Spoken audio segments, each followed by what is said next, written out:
Hare Krishna. Am I audible? Am I audible?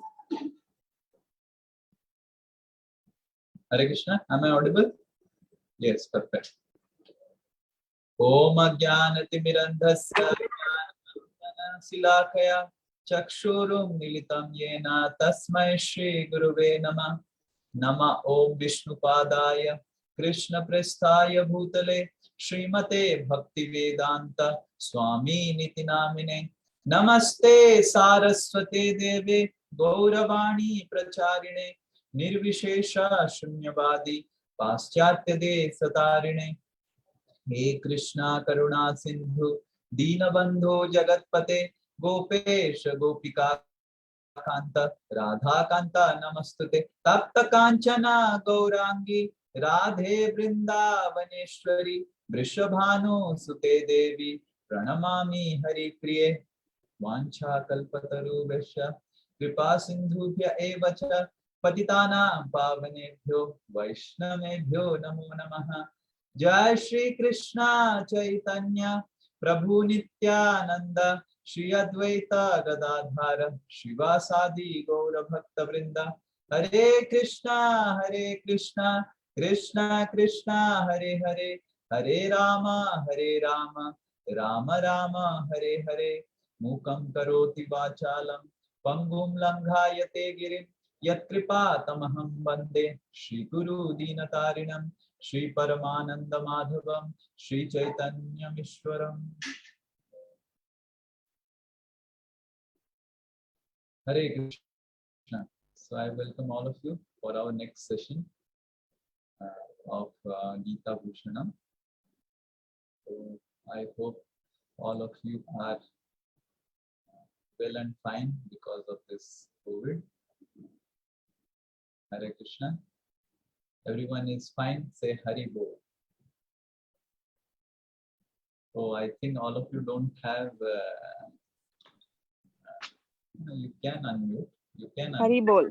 Hari Bol. Hari Bol. Hari Bol. Hari Bol. Hari Hari Bol. Bol. Hari Bol. Hari Bol. It's Hari Bol. Hari Bol, Prabhuji.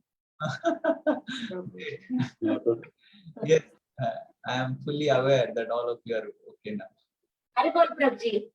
Hare Krishna, Hare Krishna. Hari Bol. Here Hari Bol from Hari all the Bol. happy people.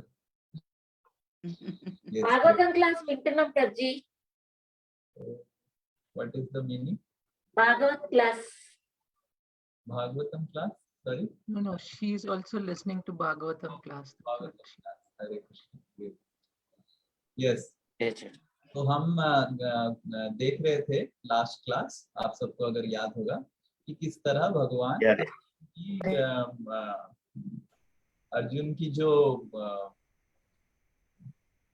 Doubt है कि क्या doubt है, third chapter starts with a doubt. Can anyone से third chapter कैसे किस doubt से चालू होता है? अर्जुन का कौन सा डाउट थर्ड चैप्टर में परिणत हो जाता है? सेकंड प्रभु जी, अर्जुन का डाउट है। हेलो प्रभु जी, यस हेलो। आप बताइए। You are So perfect. actually Arjuna is asking Sri Krishna why I am not qualified for renunciation. Why I am not? And Krishna was telling Arjun that yes, you are qualified, but as a Kshatriya you have to fight and you have to set an example as an warrior. Yes, perfect. So Arjuna was telling that I am qualified for renunciation, and since in the second chapter आप बोल रहे हैं कि मन और बुद्धि को मेरे में लगाना ही जीवन का लक्ष्य है, तो मन बुद्धि को लगाना तो सबसे अच्छा कहाँ पे हो पाएगा? जंगल में ही मैं बैरागी बन जाऊंगा, करेक्ट? और युद्ध भूमि में मन बुद्धि आप में लगाना इतना आसान नहीं है, तो मैं क्यों करूं? तो ये प्रश्न से हमारा तृतीय अध्याय चालू हुआ था। तो कृष्ण विस्तार रूप से कर्म योग के बारे में बताए हैं अर्जुन को, एंड जिसका सारांश जो प्रभु जी अभी बताए वो है कि Krishna wants Arjuna to become a role model, श्रेष्ठा। हमने लास्ट क्लास देखा था, correct? To become a role model for the society. And Krishna is also telling that how I also act as a role model. दो मेरे लिए कुछ duties नहीं, तो ये सब हम देखे थे just to further elaborate on the revision. तो पहले हमने KARMA के हमने देखा नॉलेज इन ड्यूटी, कि हमको समझना चाहिए कि ज्ञान जरूरत है। ऐसे नहीं कि ज्ञान की आवश्यकता खाली वैराग्य, ज्ञान प्राप्त होने से व्यक्ति वैरागी हो जाता है।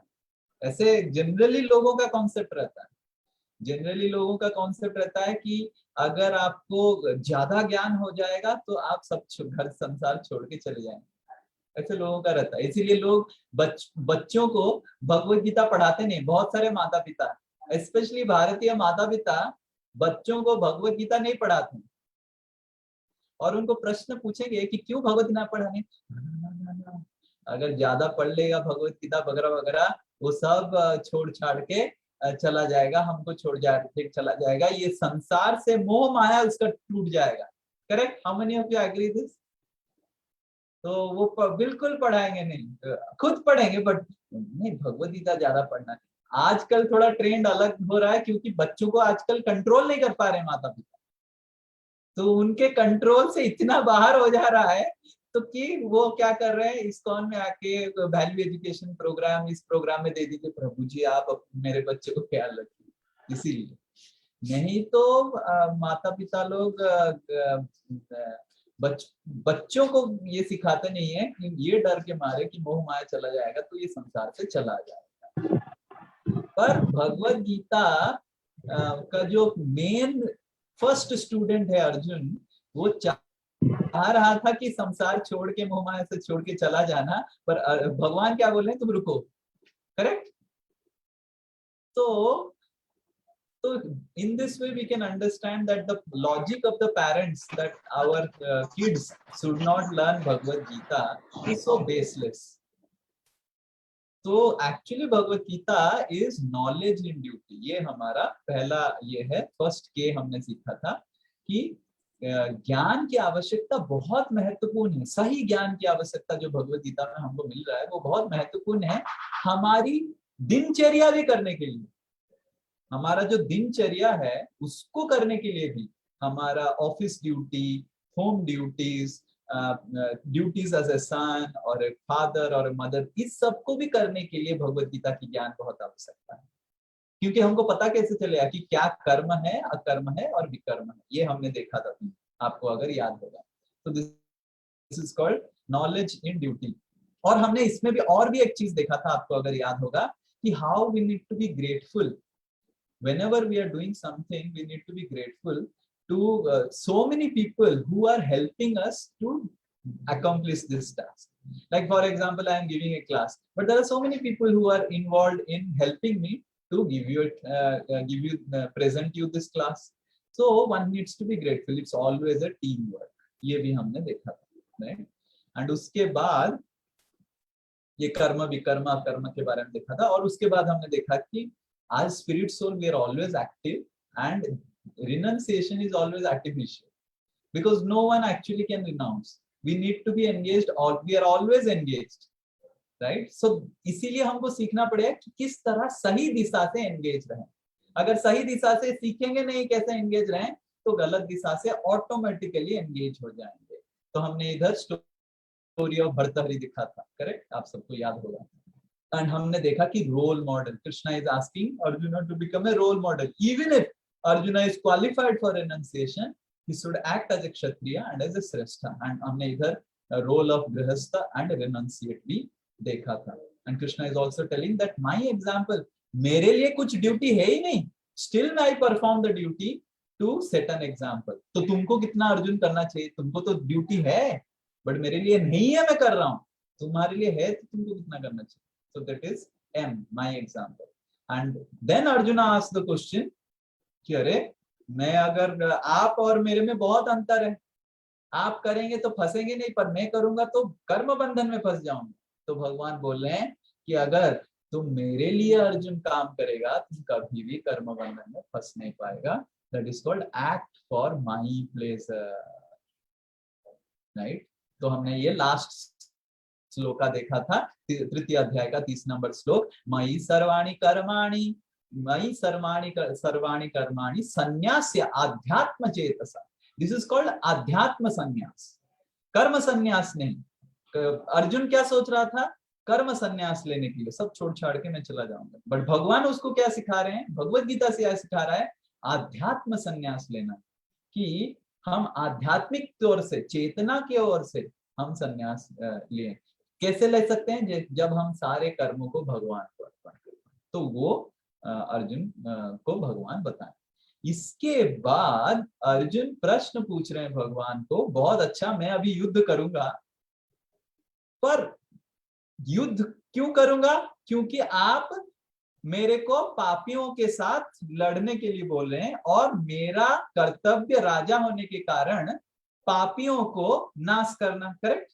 As a king my duty is to punish the sinful aggressors. जो दुर्योधन, कर्ण, वो सब खड़े हैं, तो उनको मारने का मेरा दायित्व है, और आप बोल रहे हैं कि मैं अपना दायित्व निभाऊं, और उस दायित्व निभाते समय जब अगर आपके बिहाफ में उसको करूं, on your behalf, then I will not get the karma. ये दिस अर्जुन अभी अच्छे से समझ नहीं। पर अर्जुन के मन में एक प्रश्न उठ रहा है कि क्यों कोई पाप करता है?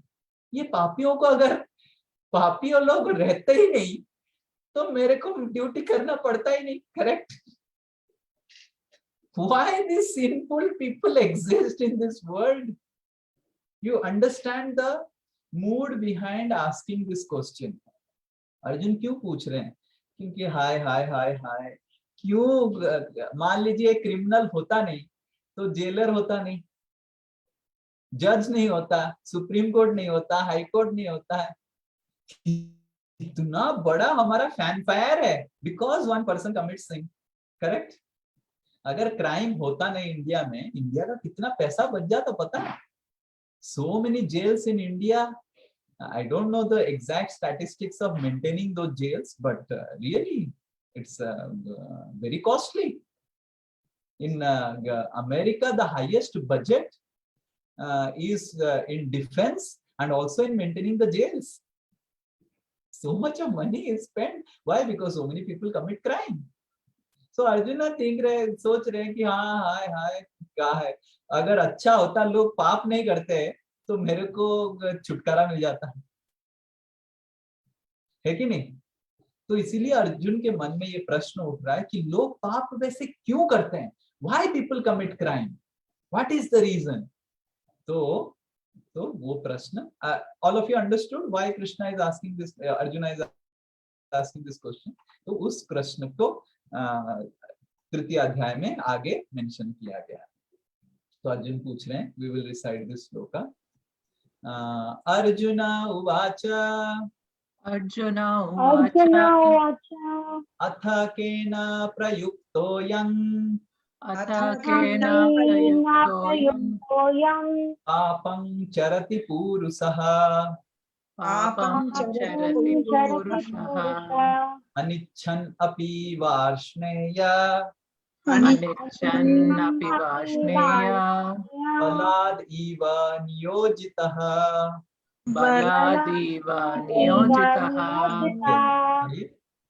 Arjuna said, O descendant of Vrishni, by what is one impelled to sinful acts, even unwillingly, as if engaged by force?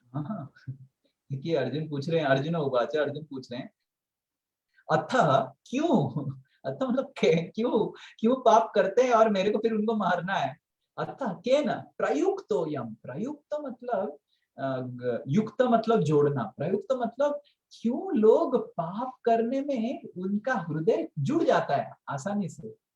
देखिए इस दुनिया में एक बहुत ही इंटरेस्टिंग चीज आप देखे होंगे कि अच्छा काम करने के लिए हमको बहुत परिश्रम करना पड़ता है, और बुरा काम करने के लिए हमको ज्यादा परिश्रम नहीं करना पड़ता है। अच्छा हैबिट डेवलप करने के लिए सुबह उठना, भगवत गीता थोड़ा पढ़ना, भगवान का हरे कृष्ण महामंत्र जाप करना बहुत मुश्किल होता है डेवलप करना, बट गलत काम को डेवलप करना बहुत आसानी से हो जाता है। इसका मतलब प्रयुक्त, प्रयुक्त मतलब प्रकृष्ट रूपेण युक्त।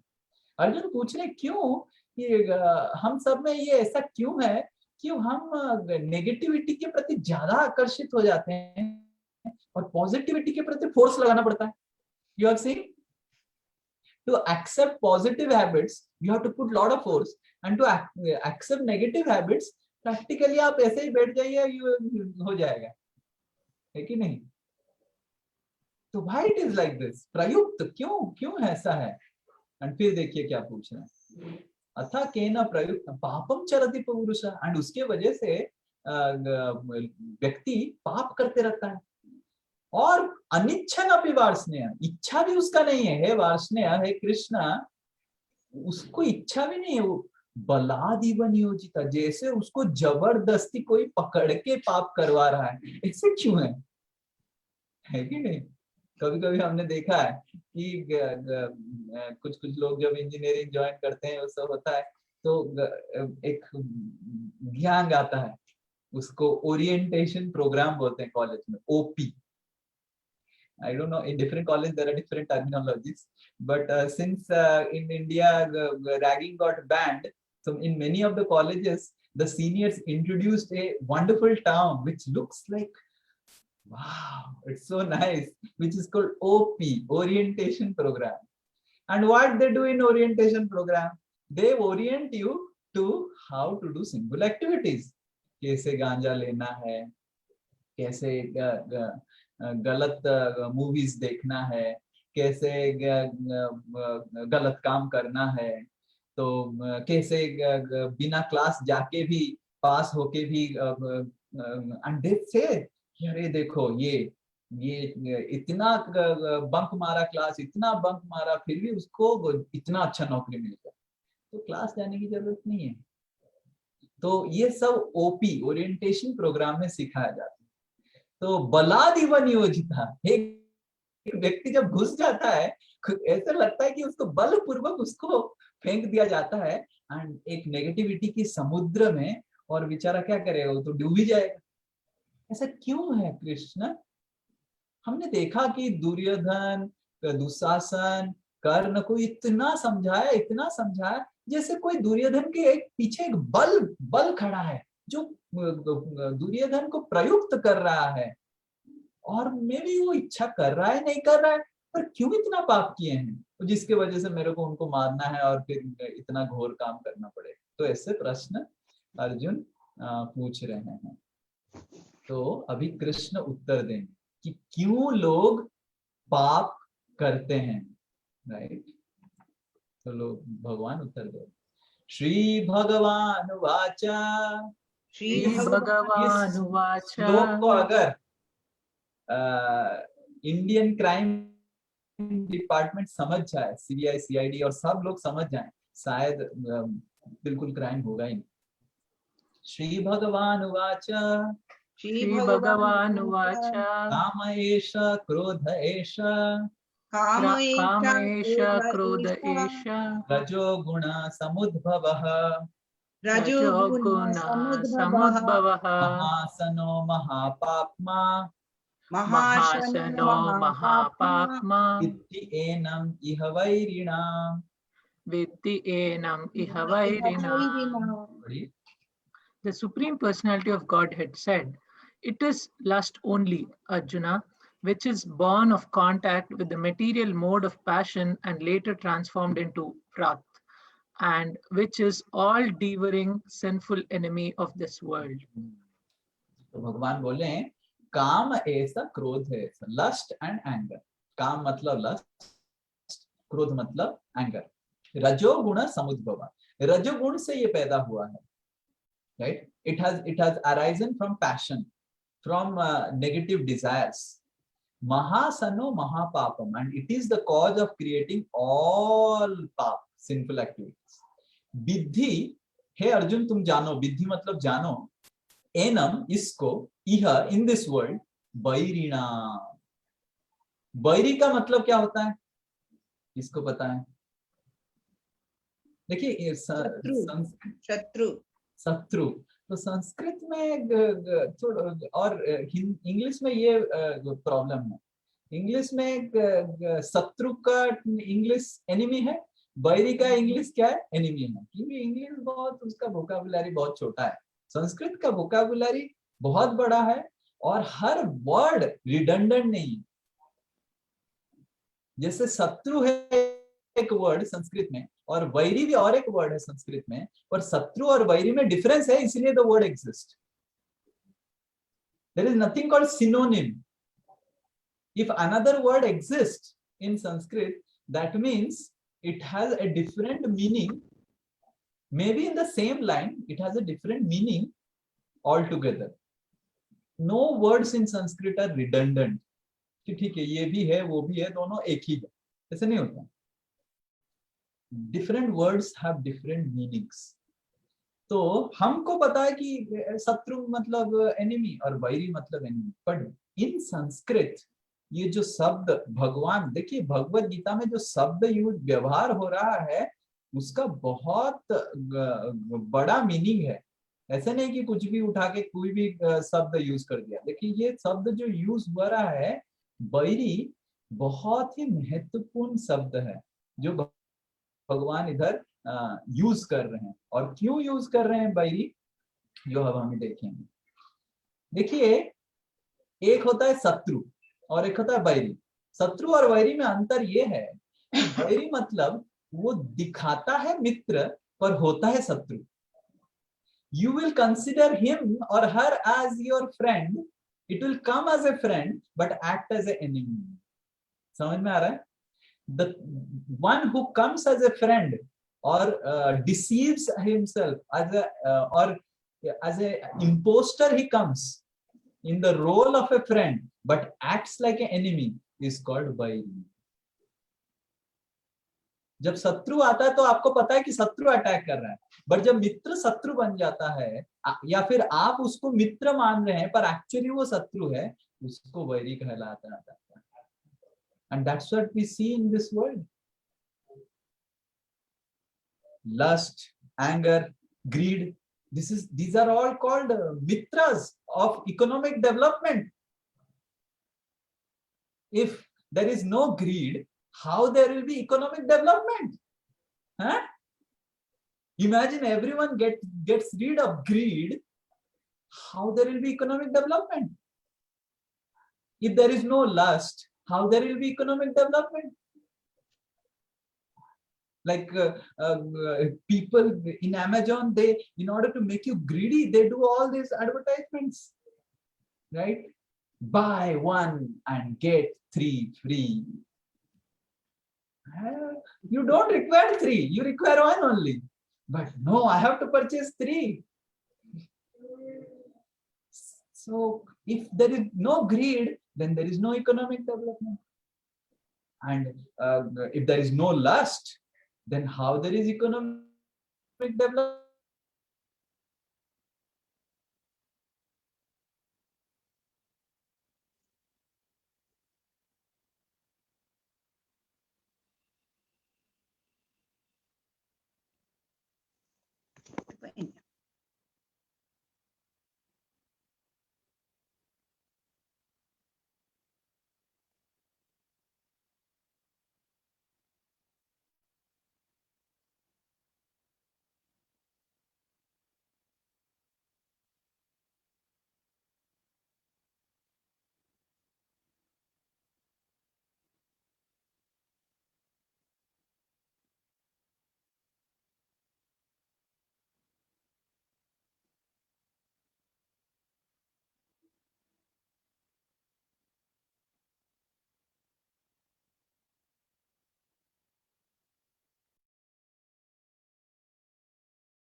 Prabhuji got disconnected. He'll be joining in a minute. Hare Krishna. Sorry, net went away. Please forgive. So if I was telling, I don't know till how long you could hear. Can you tell, Vijay? Yes, Prabhuji, you were saying like if there is no lust, there is no economic development. So there is no lust, there is no economic development. Like you will see the companies, they will put a model, very beautiful girl standing in front of the car, or standing in front of some battery or something, and then people will purchase that car. Otherwise, why will people purchase that car? So if there is no lust in the heart of people, then how there will be economic development? So modern society is using this lust, greed, and thinking that these are friends of economic development, but they are creating economic devastation, right? So Krishna is clearly telling that these are vairi. They will look like friends, but act like enemy. Lust will look like friend, but will act like enemy. Greed will look like friend. Oh, wow. If one is not greedy, then one will have, a government officer will have one building in his lifetime. But he becomes greedy, then he'll have 4 buildings. Correct? So economic development. 4 buildings means you are actually creating employment for so many more laborers, correct? Just see how one can get convinced for doing corruption, correct? And if one does not have pride, then how one will rule others? One needs to have the pride. How will I become the boss if I don't have the pride and self-esteem and shout at my employee, showing my who am I? And how there will be economic development? The employees will be just lazy bums in the company.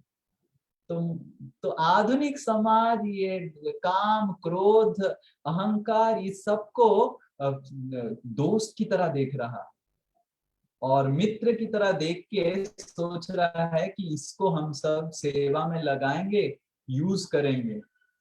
और फायदा क्या हो रहा है? फायदा ये हो रहा है कि ये शत्रु बन के ऐसे आक्रमण कर रहे हैं हमारे चेतना को कि हमको धराशायी कर देगा। So much crime has increased in the modern society. So why? Because we are considering these vices as our friends of economic development, right? And we will see just an example. Now Krishna will say how Krishna is going to give us a entire full procedure or a protocol or a process of कैसे काम हमको devastate करता है, how it actually destroys us. We think it is helpful for us, it destroys us.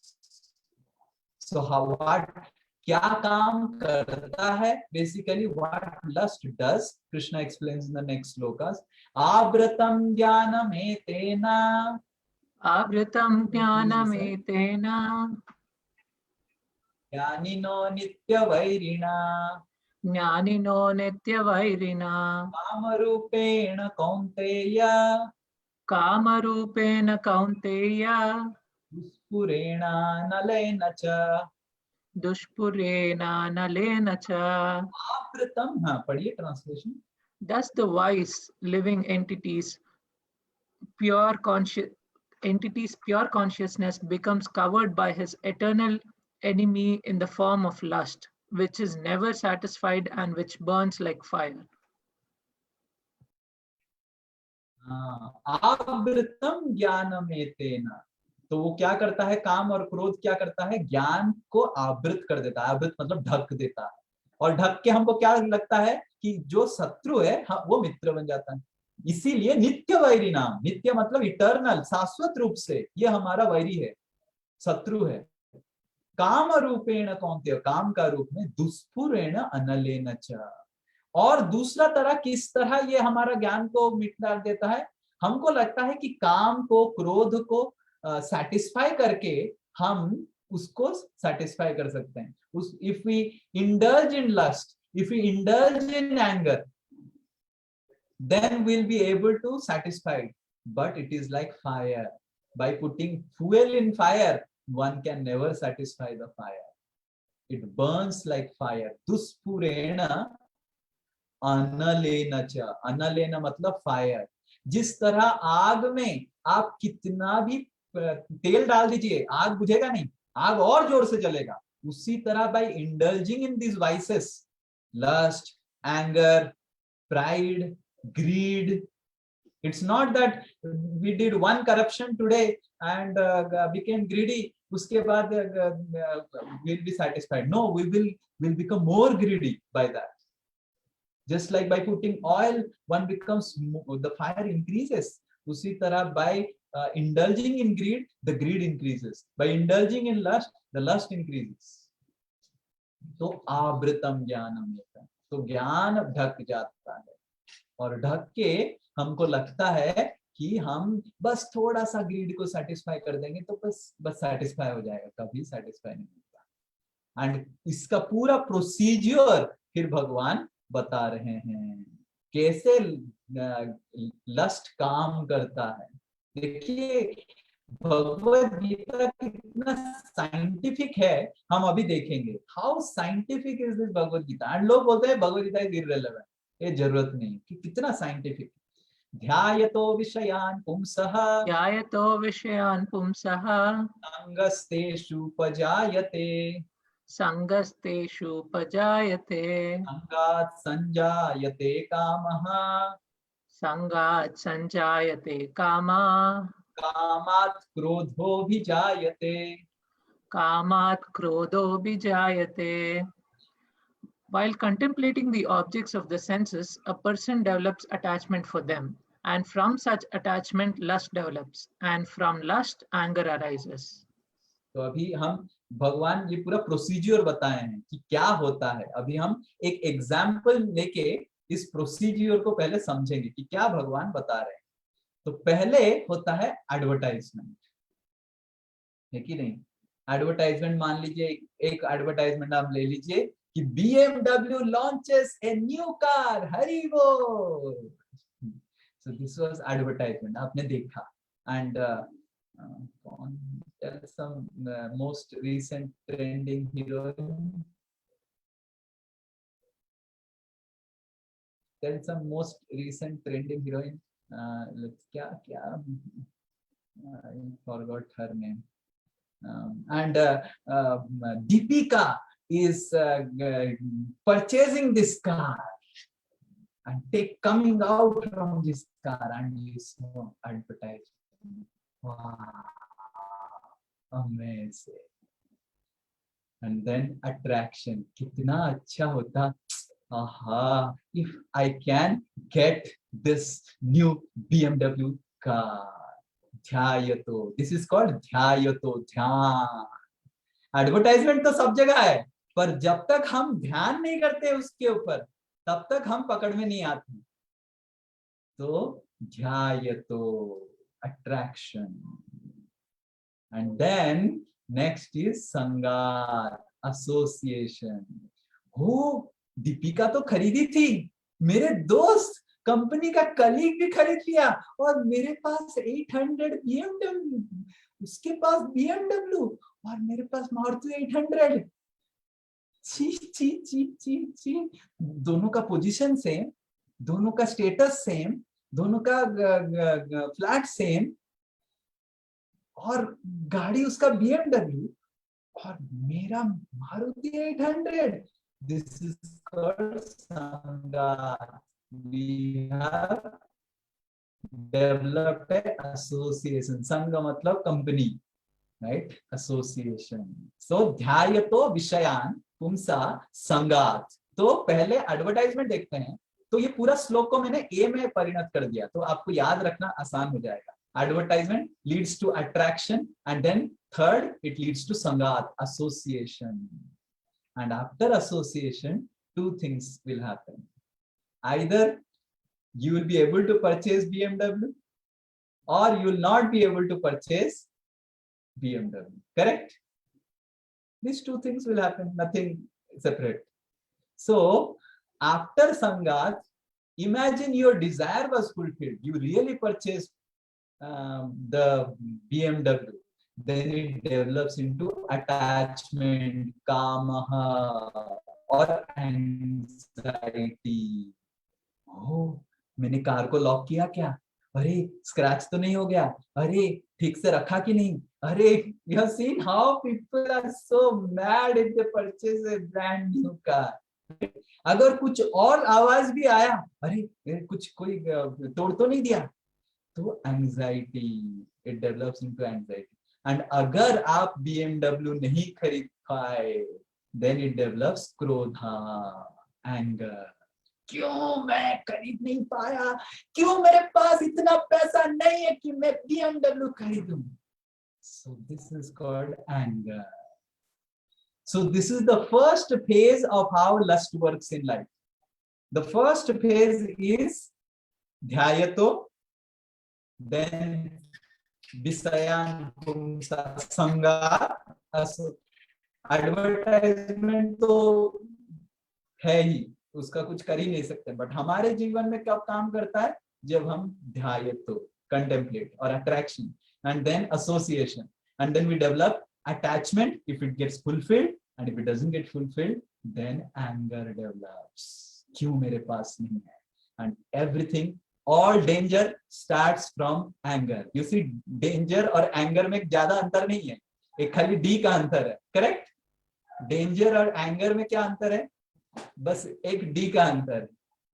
तो जैसे ही anger चालू होता है, डेंजर ज्यादा दूर नहीं है, एक ही लेटर है बस. We are one letter short of danger as soon as we become angry.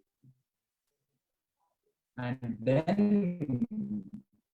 क्या होता है, गुस्सा होने के बाद भगवान नेक्स्ट श्लोक में बता, क्रोधात् भवति सम्मोहा, क्रोधात् भवति सम्मोहा, सम्मोहात् स्मृति विभ्रमः, सम्मोहात् स्मृति विभ्रमः, स्मृति भ्रंशात् बुद्धिनाशो, स्मृति भ्रंशात् बुद्धिनाशो, बुद्धिनाशात् प्रणश्यति.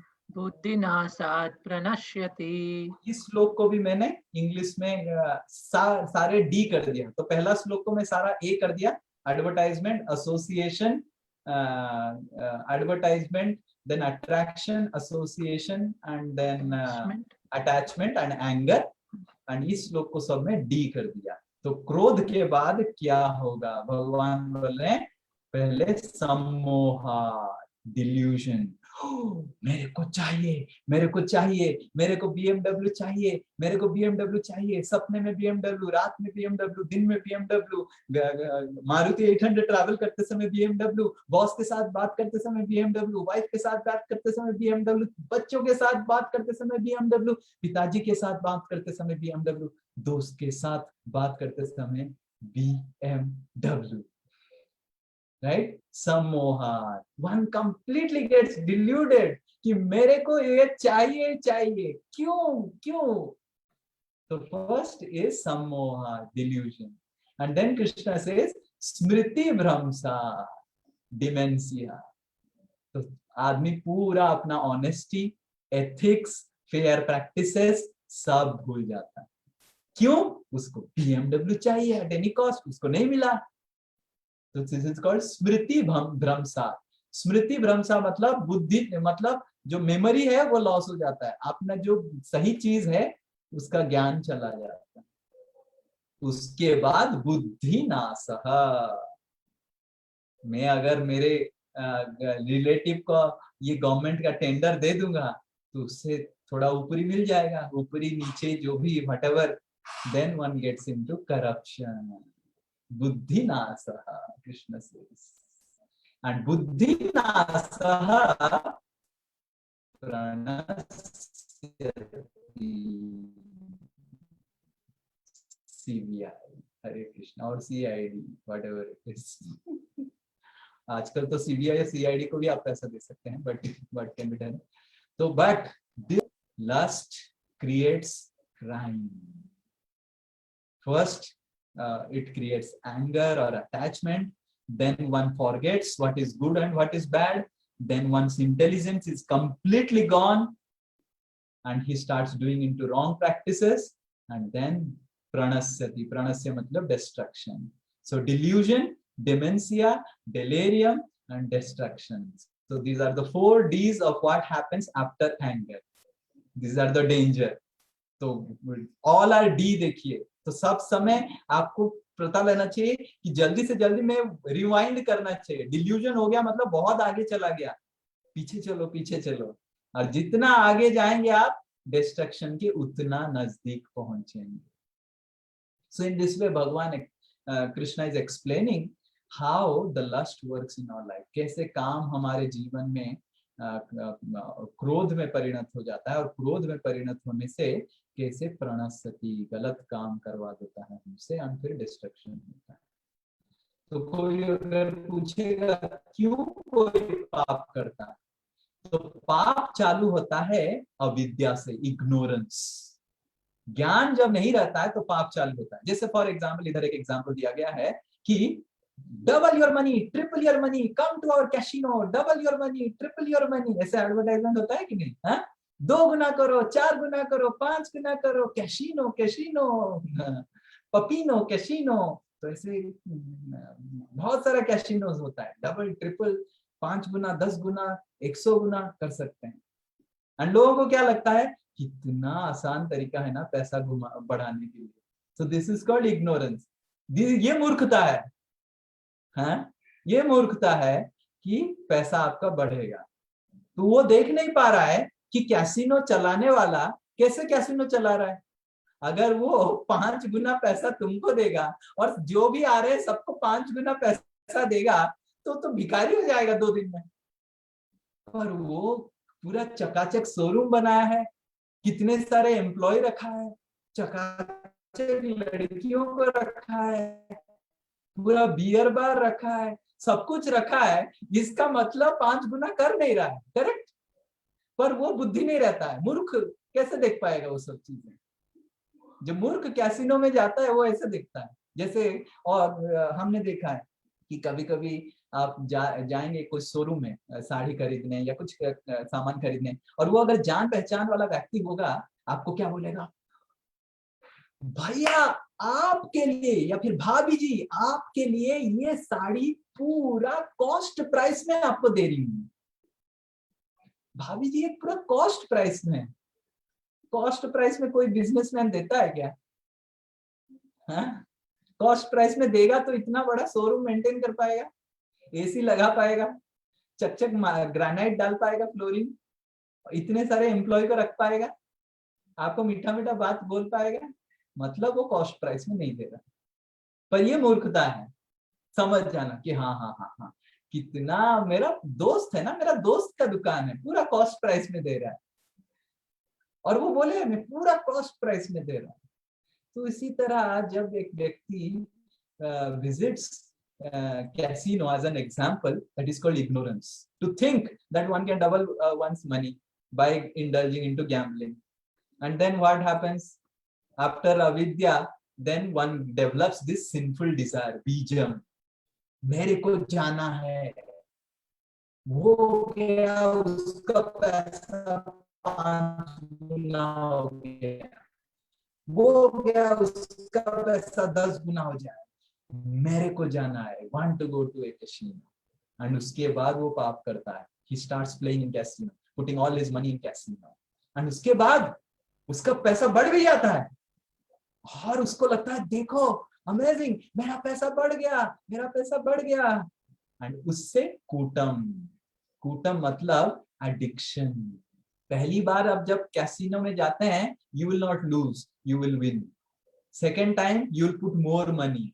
पहली बार आप 100 रुपए लगाए थे, तो दूसरी बार 1000 रुपए लगाएंगे, बिकॉज आपका खुजली होने लगेगा।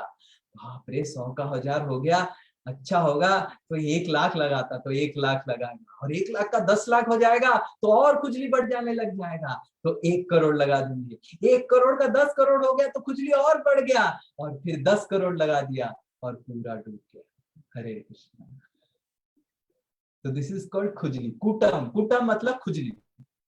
जितना हम एक बार पाप करेंगे हमको लगेगा बस हो गया, एंड नहीं।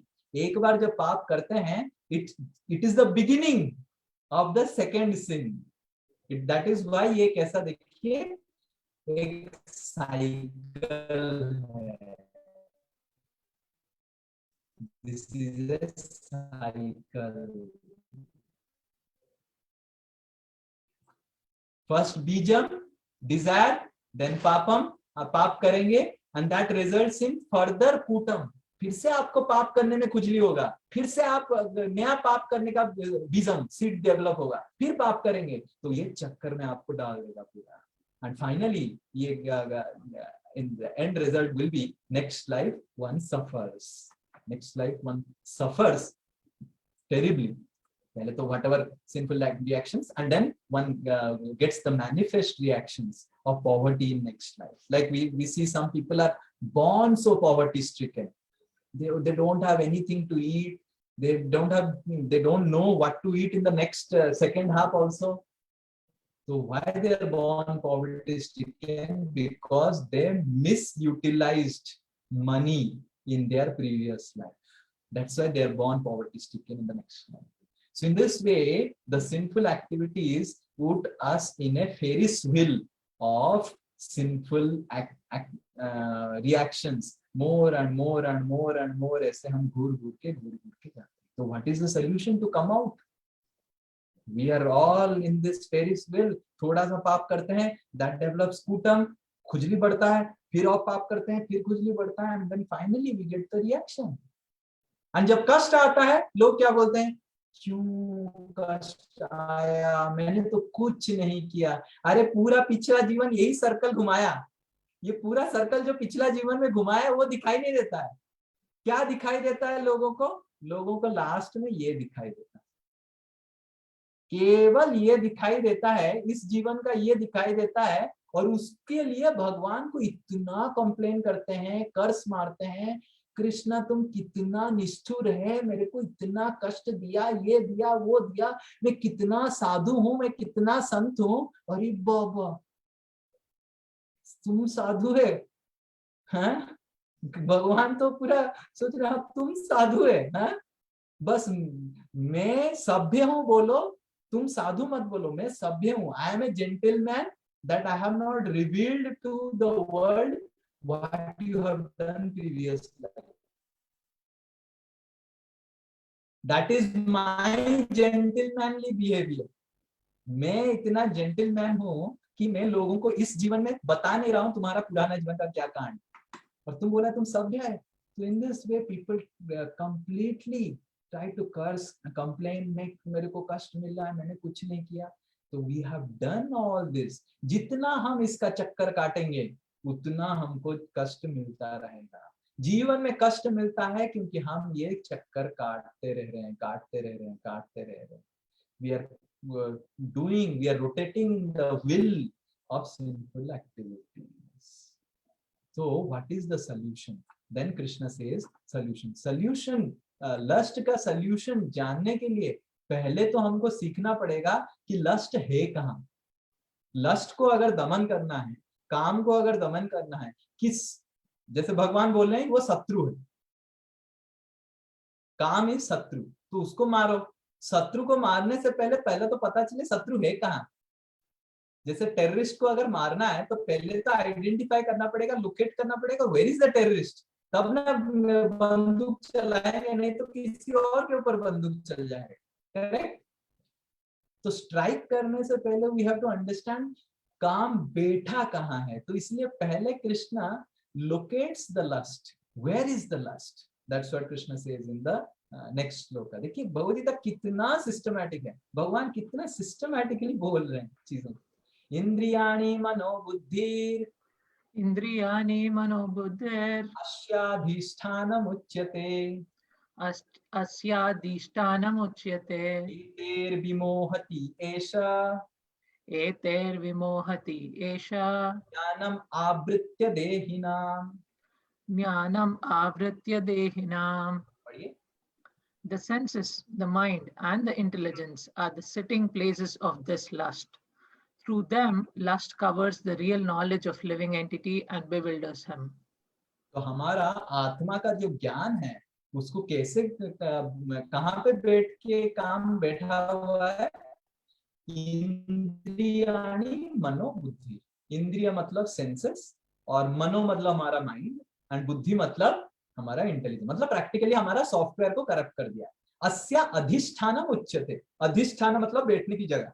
जैसे अभी मैं एक चेयर में बैठा हुआ हूँ, तो ये अधिष्ठानम, मेरा अधिष्ठानम है, बैठने का जगह। तो लस्ट का बैठने का जगह भगवान बोले मन और बुद्धि, software. Lust is like a virus and mind and intelligence के सॉफ्टवेयर में लस्ट प्रोग्राम्ड है। तो मन और बुद्धि में बैठा हुआ है। एंड कैसे लस्ट को ओवरकम करना है, भगवान पहले एक एनालॉजी बताएंगे। Krishna will tell an example to help us understand कैसे ये मन और बुद्धि काम करता है, ताकि हम मन और बुद्धि को साफ कर पाए। इंद्रियाणि पराण्याहुर, इंद्रियाणि पराण्याहुर, इंद्रियेभ्यः परं मनः, इंद्रियेभ्यः परं मनः, मनसस्तु परा बुद्धिर्, मनसस्तु परा बुद्धिर्, यो बुद्धे परतस्तु सः। यो बुद्धे परतस्तु सः. The working senses are superior to dull matter. Mind is higher than the senses. Intelligence is still higher than the mind. And he, the soul, is even higher than the intelligence. So Krishna is telling the level of control.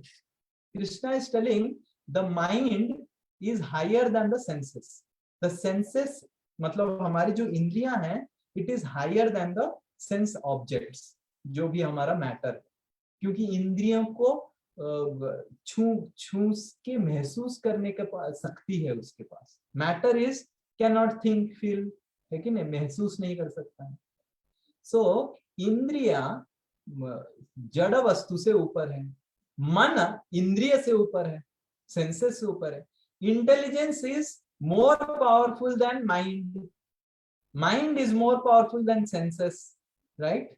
And then intelligence is more powerful than the mind, and then the soul is more powerful than the intelligence. तो यही श्लोक को और एक जगह उपनिषद में ये analogy के साथ बताया जाता है, चैरियट ऑफ द बॉडी, रथ की तरह का तुलना किया जाता है। हमारा शरीर को एक रथ की तरह तुलना किया गया है, और हमारी जो 5 इंद्रियां हैं, आंख, tongue, taste, ear, then nose, smell and touch, these 5 senses are compared to the horses, 5 horses, and mind is compared to the ropes. ये घोड़ों को कंट्रोल करने के लिए आपको क्या करना पड़ेगा? लगाम कसना पड़ेगा, करेक्ट? और लगाम कौन कसता है? जो ड्राइवर है, and driver is the intelligence. So the driver controls the ropes, ropes control the horses, and the driver is controlled by the soul. तो अगर घोड़ा को सही तरीके से चलाना, रथ को अगर सही तरीके से चलाना है, सही दिशा में चलाना है, तो हमको क्या करना पड़ेगा? रोप को सही रखना पड़ेगा, रस्सी सही होना चाहिए, नहीं तो रस्सी अगर इधर उधर कट गया, उधर उधर हो गया, तो घोड़ा लोग निकल जाएंगे, चले जाएंगे अपने जगह, ठीक है? और दूसरा, जो ड्राइवर है वो शक्तिशाली होना चाहिए, उसके पास शक्ति होना चाहिए खींच के रखने के लिए, करेक्ट? तो इसीलिए अगर हमको इंद्रियों को सही तरीके से रखना है, तो हमको मन और बुद्धि को कंट्रोल करना पड़ेगा। Strong driver controls the horses through strong reins. The driver has to be strong and the ropes have to be strong. If the driver is strong and the ropes are weak, then the rope टूट जाएगा, फिर horses will go away. But if the ropes are strong but the driver is weak, then also horses will leave. तो इसलिए we have to make both mind and intelligence strong. मन और बुद्धि दोनों को जब हम strong करेंगे, we will be able to get rid of this lust, and thus we will never commit sinful activities. So that's why senses can be controlled by strong but purified mind and intelligence.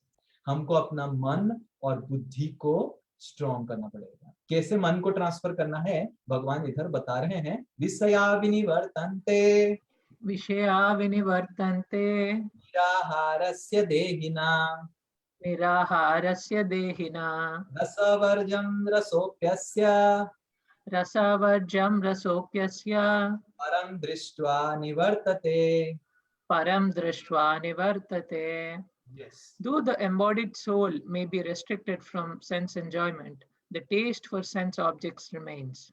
But Yeah. ceasing such engagements by experiencing a higher taste, he is fixed in consciousness. Higher taste. तो हम जब higher taste हमको मिलता है, हमको अगर अच्छा चीजों में टेस्ट मिल जाता है तो हमको बुरा चीज करने में हमारा टेस्ट चला जाता है। करेक्ट? अगर हमको सही संगति में टेस्ट मिल जाएगा तो गलत संगति और अपने आप से छूट जाएगा। Correct? How to give a bad association, bad company? By taking a good association. How to give up bad habits? By cultivating good habits. So Krishna is also telling the same thing that oh Arjuna, अगर अच्छा चीजों के प्रति तुम्हारा आकर्षण जागृत हो जाएगा, बुरा चीजों के प्रति तुम्हारा आकर्षण ऑटोमेटिकली चला जाएगा, और बुरा चीजों के प्रति आकर्षण चला गया तो बुरा चीज करेगा नहीं तुम। तो इसीलिए अच्छा चीजों के प्रति मन कैसे आकर्षित हो, ये तरीका से मन को शुद्ध किया जा सकता है, by feeding more and more good things to the mind. Like in computer science, there is a terminology called garbage in and garbage out. If you put garbage into as a input to a program, then garbage will come out. Correct? तो मान लीजिए आप एक Suez pipe के सामने खड़े हो जाएंगे, स्वेज पाइप के सामने स्वेज वाटर आएगा ना, क्योंकि उसको उसके उस और ने स्वेज वाटर ही घुसा है, तो इस और तो स्वेज वाटर ही निकलेगा ना, क्या निकलेगा? अच्छा पानी निकलेगा। तो उसी तरह हम अगर मन के अंदर गंदा चीज देते हैं तो इंद्रियों से हम गंदा चीज करेंगे, जरूर करेंगे। तो इसीलिए मन को शुद्ध करना और अच्छा चीज देना बहुत महत्वपूर्ण है। एंड मन को शुद्ध करने के लिए और अच्छा चीज देने के लिए mind needs good experience. Through help of good experience one can actually get rid of bad experience. Like by हमको खाना खाना ही है, हमको खाने के प्रति आकर्षण रहता है, तो आप प्रसाद खाइए, भगवान को भोग लगाइए और अच्छा अच्छा प्रसाद खाइए। तो उससे क्या होगा, जो खाने के प्रति आपका आकर्षण है वो शुद्ध होके परिणत हो जाएगा। हर व्यक्ति को खाने के प्रति आकर्षण है, खाना गलत चीज भी खा सकते हैं, सही चीज भी खा सकते हैं। आप अगर सही चीज खाएंगे तो आकर्षण शुद्ध हो जाएगा। सिमिलरली हम सब चीज, हर कोई गाना चाहता है, नृत्य करना चाहता है, तो भगवान के गाने में गाना गाइए, नृत्य कीजिए, तो इससे हमारा जो गाने के प्रति गलत आकर्षण है वो सही हो जाएगा। हम हर लोगों को घूमने का मन करता है, कैसीनो नहीं जाके वृंदावन और चित्रकूट जाइए, तो उससे हमारा मन को सही एक्सपीरियंस मिलेगा। तो खाना मना नहीं किया जा रहा है, घूमना मना नहीं किया जा रहा है, टहलना, गाना गाना मना नहीं किया जा रहा है, but we can utilise all this things in a pure way. And when we do it in a pure way, when you do all this things in a pure way, then our mind gets purified, right? We have done all these things in an impure way, that is why our mind has got impure, and by again doing it in pure way, the mind gets purified. And ये है higher taste, जो भगवान क्या बोल रहे हैं, परम दृष्टवा। हम खुद देखे हैं, उदाहरण स्वरूप हम खुद देखे हैं कि हमारे इस्कॉन मंदिर में ये कहानी हम विस्तार रूप से हमारे नेक्स्ट किताब में लिख रहे हैं। हमने एक नेक्स्ट किताब लिख रहे हैं भगवत गीता के ऊपर। तो हमने देखा हमारे मंदिर में एक व्यक्ति आता था, एक लड़का आता था, वो इतना ड्रग्स खाता था, इतना ड्रग्स खाता था मम्मी पापा उसके इतने परेशान थे, बहुत परेशान थे उसका। वो he used to get stoned with drugs। तो एक दिन सेंट जेवियर्स में पढ़ता था, तो एक दिन वो जब हमारे मंदिर में एक्चुअली खिचड़ी वितरण होता है शाम में, तो एक दिन वो सेंट जेवियर से निकलता था, और जब ड्रग्स खाना व्यक्ति, जब उसको पैसा नहीं मिलता है ड्रग्स खरीदने में, वो पागल हो जाता है। तो उस एक दिन वो पूरा पागलों की तरह घूम रहा था, क्योंकि पैसा नहीं मिला, ड्रग्स नहीं मिला। तो लौटते समय वो देखा कि लंबा लाइन लगा है, तो लोगों को पूछा क्या लाइन लगा है, लोग बोले खिचड़ी मिल रहा है, इस्कॉन का खिचड़ी। क्या खिचड़ी है, तो वो भी खड़ा हो गया। तो लाइन तो आगे बढ़ ही नहीं रहा था, लंबा लाइन था, फिर भी खड़ा हो गया, क्योंकि उसको तो he was getting so much of क्या उसको बोलते हैं, I don't know the term, मतलब drug withdrawal symptoms because drugs नहीं मिल रहा। तो खड़ा होके किसी तरह जब वो खिचड़ी खाया, उसको इतना अच्छा लगा, उसका जितना सारा ड्रग्स का वो था सब चला गया। अरे वाह गजब है, परेशान तो था ही ड्रग्स से, तो वो हर दिन आके खड़ा होकर लाइन में खिचड़ी खाने लगा। और फिर ऐसे बहुत दिन खिचड़ी खाने के बाद उसका ड्रग्स का नशा ही छूट गया, केवल खिचड़ी खा के इस्कॉन में। कोई कर नहीं सकता ये चीज। और फिर वो फिर मंदिर में आने लग गया, कीर्तन अटेंड करने लग गया, भगवान हरे कृष्ण महामंत्र जाप करने लग गया। फिर ड्रग्स ड्रग्स के साथ उसका दूसरा भी था, सिगरेट लेता था, खैनी लेता था, सब कुछ लेता था, मतलब सब विद्या में पारंगम था। तो एक करके 6 months he left everything, and in 8th month he left tea and coffee also. Can you imagine? That is the power of higher taste of prasadam and chanting of holy name and kirtan. इतने सारे लोग alcoholic synonymous, drug synonymous, anonymous जाते हैं, फिर वापस जाना पड़ता है आने के बाद। And we can see that this is the power of prasadam, power of chanting, power of good association. And when mind gets this higher taste, this person got the higher taste of prasadam, that's why he could leave the lower taste of drugs in life. So similarly, if you get the higher taste of good things, then we'll easily leave the lower taste. And especially these things have a lot of power, spiritual power. तो भगवान बता रहे हैं कि by doing these spiritual activities, we can develop a higher taste, and by developing a higher taste, we can actually give good experiences to the mind. And by getting good experiences, mind will get transformed, right?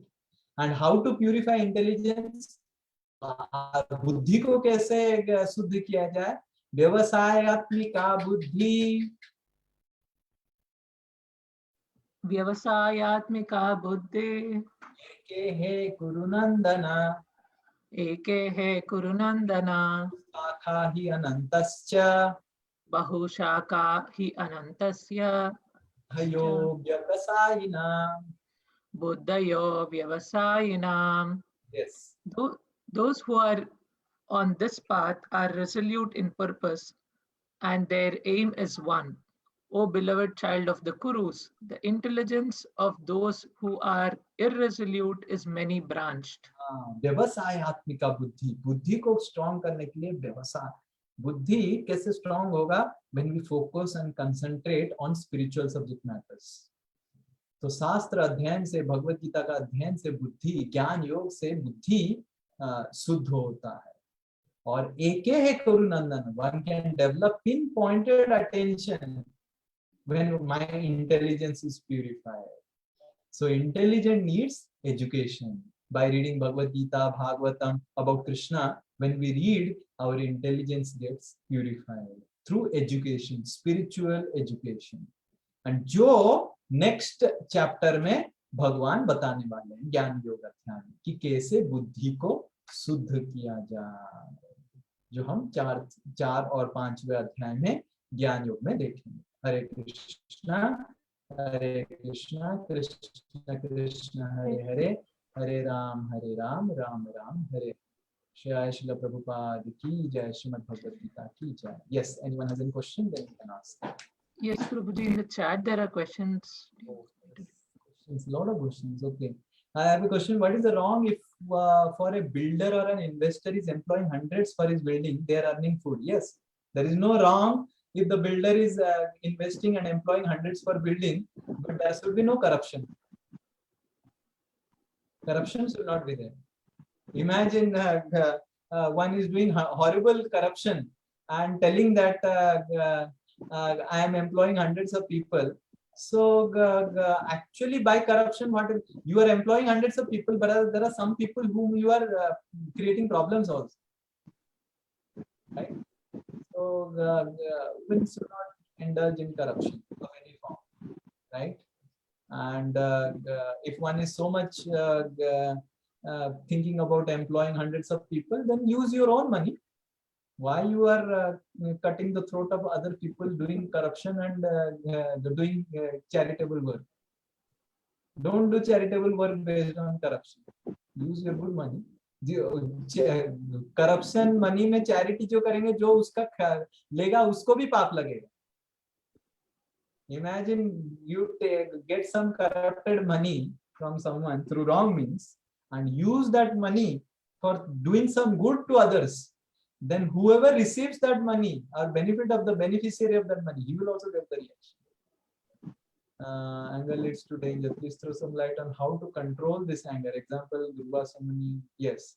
So how to control anger is by controlling our desires. Without controlling our desires, one cannot control anger, because unfulfilled desires creates anger. When desires are unfulfilled, anger results. So one needs to control one's desire first. Without controlling one's desire, one cannot control anger. But one cannot control his desires because it is not in your hand. Rather, what we can do is that we can purify our desires. Generally, anger comes from mismatch of expectations. Correct? When a husband is angry with one's wife, when husband expects something and wife is not able to fulfill, then husband becomes angry. Correct? Anger comes from mismatch of expectations or desires. So that is why one needs to live in the reality. If one wants to come out of anger, one needs to live in the reality that it is never possible that all our desires will be fulfilled. Because we may have desire, but we must deserve also, na? Because we are not seeing the deserving thing. We are seeing only desire. मैं कुछ भी desire करूँगा होना चाहिए. जैसे for example, Shri Nitai Das will now desire, मैं प्रधानमंत्री बनना चाहता हूँ भारत. And फिर प्रधानमंत्री बनना चाहता हूँ वो तो ठीक है.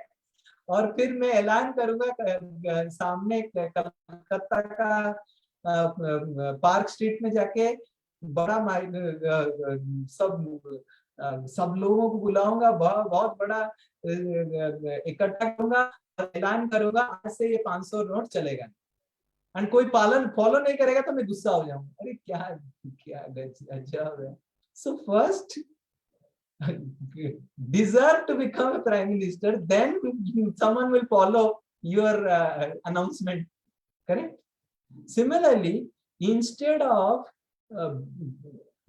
thinking how I can become a better husband, we think how the other party can become a better wife, how the other party can become a better boss, how the other party can become a better kid.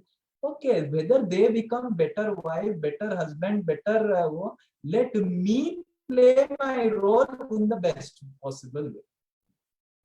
So what we are doing, we are changing the object of our desires.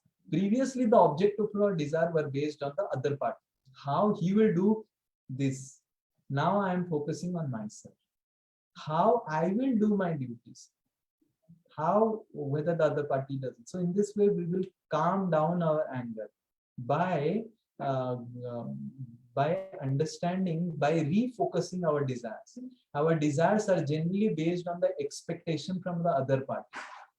But if we think that, okay, what, let the whole world, whatever they are doing, I will do whatever is best, whatever is proper. So if we follow this, then we will never become angry. मेरे को अच्छा करना है, वो ऐसा किया नहीं किया. जनरली हम गुस्सा हो जाते हैं, वो ऐसे कैसे कर दिया, गुस्सा हो जाता है. अरे सबका पुलिस तुम है क्या? हाँ, तुमको सीबीआई बनाया क्या दुर्गा देवी ने? तो हमको सोचना चाहिए कि मैं सीबीआई हूँ क्या? दुर्गा देवी ने मेरे को सीबीआई जैसे अपॉइंट किया है क्या? मैं सबके ऊपर गुस्सा हो जाऊंगा। दुर्गा समूह वही सोचते हैं, सबको श्राप देते रहते हैं, as if he is the CBI of the entire universe. क्या जरूरत है बाबा? हाँ?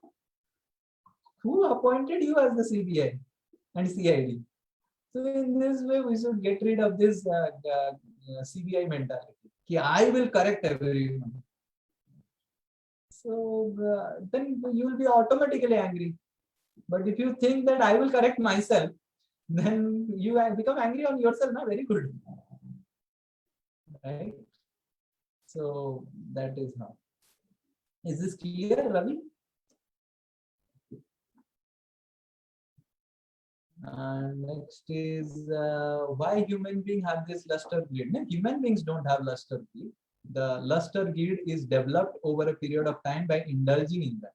So it's not that human beings, all human beings have to have luster greed. So it's a negativity, right? If we associate with positive things, spiritual things, we'll never get lust and greed. But because we have associated with lust and greed, that's just like if we face towards sun, there will be light. But if you face away from sun, there will be darkness. Correct?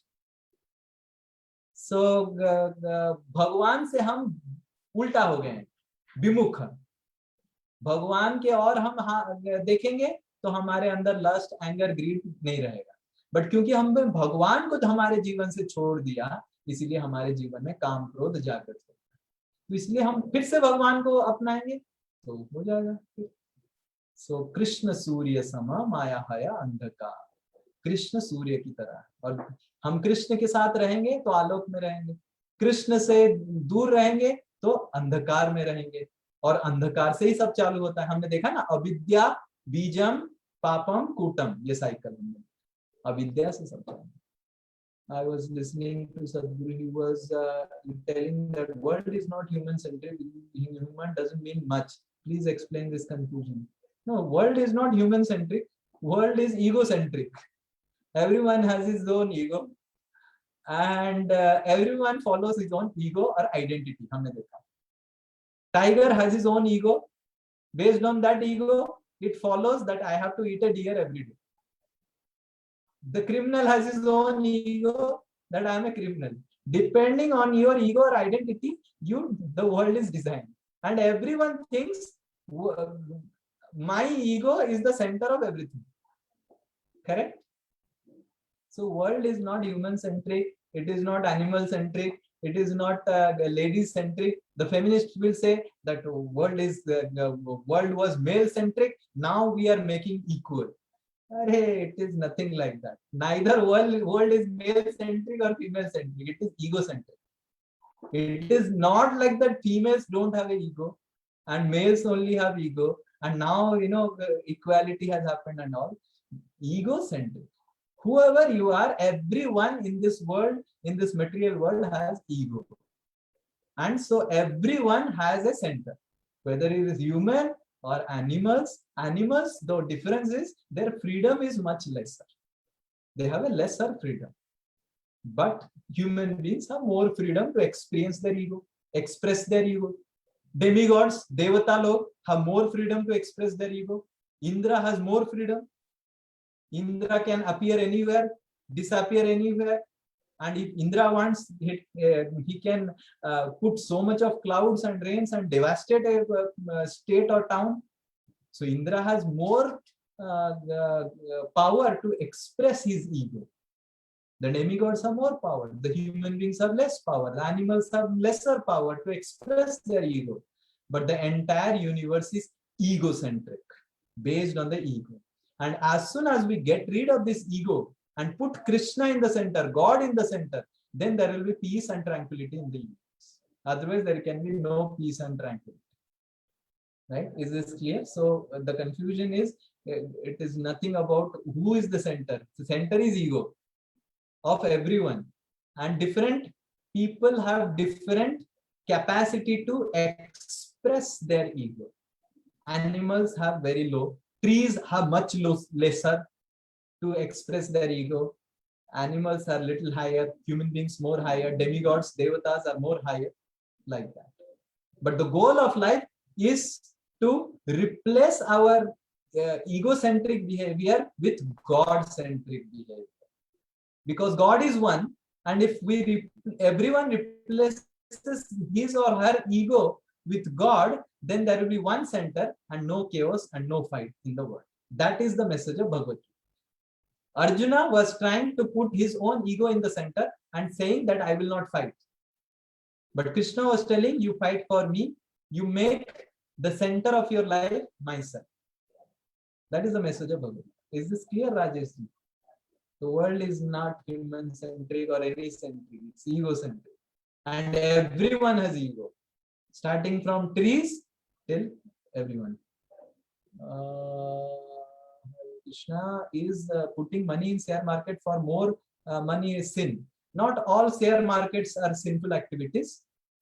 There are some things which are not sinful, some things which are sinful, especially when we are putting money at a very, very great risk, it is sinful. Because Lakshmi is Krishna's wife or consort, Narayan's wife. You are putting someone else's wife at risk. So obviously Narayan will be angry with you, Baba. So in that way, and also it creates anxiety, and we will not be able to focus on our daily routine and all those things. So it depends where we are putting. There are some mutual funds and all those things which are not coming under sinful activities. But it's a very specific question, because I don't know all those things. Our devotees have done good research. So you have to contact some devotees who are, I don't have a bank account to either put money or increase my money. But we have done extensive research on this, and to tell in cut short that all share market is not sin. Some are sin and some are not sin. And to know it properly, you have to contact some devotees who are earning and who are using mutual funds and all those things. तो उनसे आपको बातचीत करना पड़ेगा. And what is your name? Ankit. हाँ, तो you can contact me. I'll send you some numbers whom you can contact. How we should deal with people who have come as friend but act as enemy. So avoid them, avoid their association, and hi and hello. By doing that, we have to avoid them. How much we should involve in our duties and how to switch and change our thoughts for spiritual practice. Going ahead, we will discuss how to balance between our spiritual practices and our material duties. So we will see slowly about, and we don't have to switch between material duties and spiritual duties. We have to understand that whatever duties we are doing, they're all actually spiritual. For a devotee, when a devotee goes to work, it is a spiritual activity. When a devotee is taking care of his child, it's a spiritual activity. It's not that something is material and something is spiritual for a devotee. When we read Bhagavad Gita, we understand that all our activities have the potential to become spiritual activity or material activity. And that is basically Bhakti Yoga. We will see in the middle 6th chapter from 7 to 12 how to transform every activity into a spiritual activity. So that is basically Bhakti Yoga that we will see ahead, that it's not that we have to switch. There are some spiritual duties and there are some material duties. Our all duties can be spiritualized. Our eating duty, हमको खाना देना पड़ेगा शरीर को, it can be spiritualized and it can become a spiritual duty. But our taking care of children can be a spiritual activity. Our going to office can be a spiritual activity. So that is what Bhagavad Gita is going to, Krishna is going to train Arjuna slowly. So it's not that, something is spiritual. Everything is a matter of practice, and spiritual practice is spiritual duty. Right? Okay. And Hare Krishna, please send your contact number. Can someone put my contact number? Vijay Prabhu, can you put my contact number? Okay, yes, Prabhu.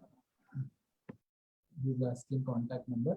Lust, anger, greed leads to sinful activity. As long as human civilization is there, lust, anger, greed will be there. Is it possible the entire humans will come out of the sinful activities? Yes. So lust, anger, and greed can be purified, and it's not that human civilization have to have lust, anger, and greed.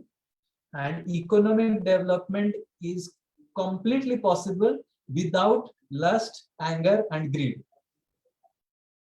because economic development is not based on our only on our endeavor. I will give an example. Please hear this, all of you, those who are still there, please hear this very carefully. Economic development is not just based on our own endeavor. I'll give an example. You endeavored, let's say India endeavored, बहुत economic development किया इधर उधर से गलत काम करके.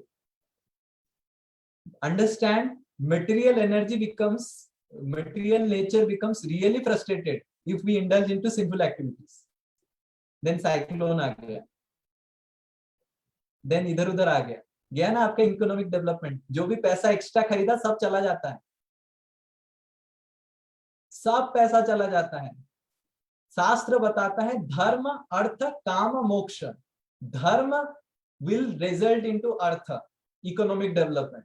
धर्म अधर्म से जो भी अर्थ क्रिएट होता है वो अर्थ रहेगा नहीं आपके पास, वो चला जाएगा.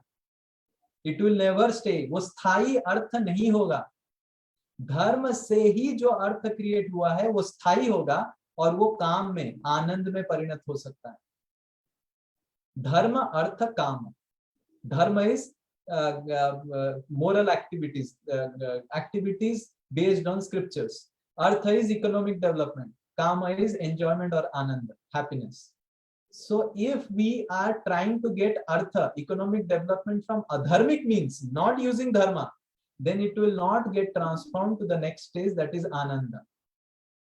Imagine a doctor, he is really corrupt, बहुत पैसा कमाता है, इधर उधर इधर. मैं खुद देखा हूं ये बहुत इधर उधर से पैसा कमाता है. वो बोलता है उसका ऐसा एक बेटा पैदा हो जाएगा जो मेंटली रिटार्डेड हो जाएगा और उसका सब पैसा चला जाएगा उस बेटे के पीछे, जो भी पैसा उन्होंने करप्शन से लिया था. कुछ पैसा नहीं रहता. All economic development that we have got through unfair means will all only create pain and misery and not get transformed into happiness. So why we are doing economic development, we should think. We are ultimately doing economic development for happiness, na? And economic development through unfair means can never result into happiness. It will only create misery. आपके पास जो अर्थ है वो स्थायी होगा जब वो अर्थ आप धार्मिक तरीके से उपार्जन करेंगे. अधर्म से जो भी अर्थ उपार्जन हुआ है वो अस्थायी होके आपको केवल दुख देगा. इसीलिए economic development is very much possible without lust and greed. And also on top of it, economic development, when it is done without lust and greed, then mother nature becomes so happy that fertility increases. Yudhishthir महाराज के समय भागवत में आता है कि automatically everything used to be provided by nature without much endeavor. Why? Because that is economic development without lust and greed. So everything is not just based on our endeavor. Bhagavad Gita का 18 number अध्याय में हम पढ़ेंगे how there are 5 aspects of 5 causes for action or success. तो ऐसे नहीं कि हमको सोचना चाहिए we are just 20%, our endeavor is just 20% of doing anything. बाकी 80% are based on factors which are not within our control only. तो इसलिए हमको कभी नहीं सोचना चाहिए हमने गलत काम करके कुछ इकोनॉमिक डेवलपमेंट कर लेंगे और उससे हमको आनंद मिलेगा. इसीलिए दुनिया इतना दुख में है. यस, हमने इकोनॉमिक डेवलपमेंट बहुत कर दिया पर मेंटल एंजाइटी हमने खो दिया. क्यों? क्योंकि material nature is angry with us. There is so much of depression, mental illness. Why? You have so much of economic development, so much of comfort, so much of technological advancement, but because we are doing it with unfair means and making nature angry, that is why we are having mental illness, cancer, so many diseases, so much of pain. So, but Bhagavad Gita and Bhagavatam and our Vedic scripture tell us that dharma will create artha. Only that artha, जो अर्थ धर्म से आपने उपार्जन किया, वो आपके पास स्थायी होकर रहेगा और वो आनंद देगा. अधर्म अर्थ, अधर्म से उपार्जन किया गया अर्थ केवल दुख देगा. हरे Krishna. I hope this is clear. हरे कृष्णा. हरे कृष्णा. जय श्रील प्रभुपाद की जय. हरे कृष्ण.